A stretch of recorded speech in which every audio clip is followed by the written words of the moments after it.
Dziedāšana, zīmēšana, praktiskās nodarbības zēniem un meitenēm, aizraujošas ekskursijas un aktīva atpūta dabā. Būs šīs vasaras reālais piedzīvojums 25 Sēlijas novada bērniem, kas piedalās Mārtiņa fonda un viņa draugu rīkotajā nometnē Sergeja Jēgra radošās darbnīcas. Katrs bērns uz Baltijā vienīgo psiholoģiskās rehabilitācijas centru Dūjas Jēkabpils novada Kalna pagastā ir atbraucis savu nodomu. Esmu atbraucis šeit, lai dziedātu, atpūstos un izkliedētos ar draugiem. Un ko jūs vakarā darāt? Mēs parasti dažreiz ir tā, ka mēs strādājam, dažreiz ir kādas nodarbības, citreiz mēs vienkārši atpūšamies. Man te ļoti patīk, tāpēc, ka mums te ir visādi piedzīvojumi un viss kaut kādas spēles interesantas. Dienā, kad Dūjās viesojās Vidusdaugavas televīzija, pie bērniem bija atbraukusi draugu biedrība Reāls piedzīvojums, kas spēles veidā mācīja strādāt komandā, risināt sarežģītas situācijas un astināt prātu veiklības uzdevumos. Jūs esat otrā komanda. Izdomājiet nosaukumu 2 minūšu laikā. Mārtiņa fonda vadītāja Elita Keiša stāsta, ka ideja par psiholoģiskās rehabilitācijas centra Dūjas izveidi radās pēc ciemošanās pie bērniem un viņa vecākiem slimnīcās. Tur pamanīta tukšu acu skati un bezcerības sajūta, kas lika rīkoties.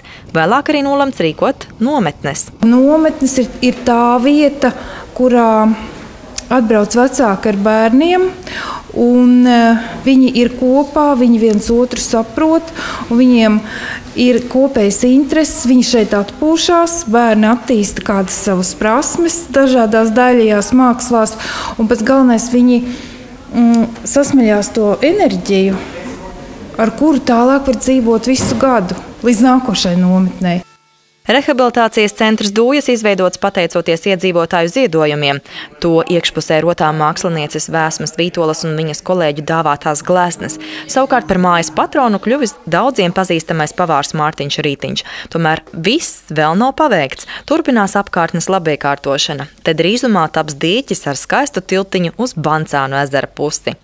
Enerģiju jauniem panākumiem dod ne tikai darbs radošajās darbnīcās un ūdenspelde tuvējā Bancānu ezerā, arī sveigais gaiss un brīnišķīgā Sēlijas daba. Tādēļ 14-gadīgo Madi par jau paveikto iztaujāju blakus ziedošajā Rudzupuķu laukā.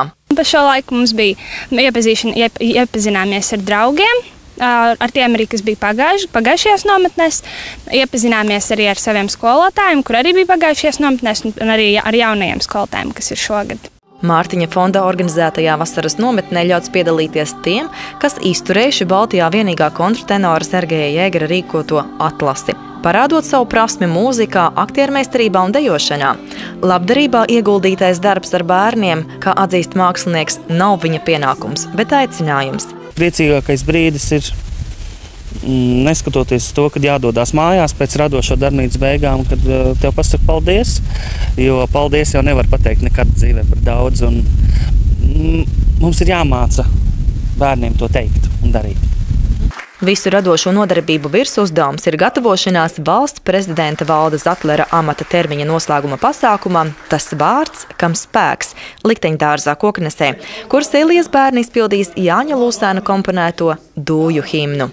Aiga Kuzmina, Jolanta Šidlovska, Vidusdaugavas televīzija.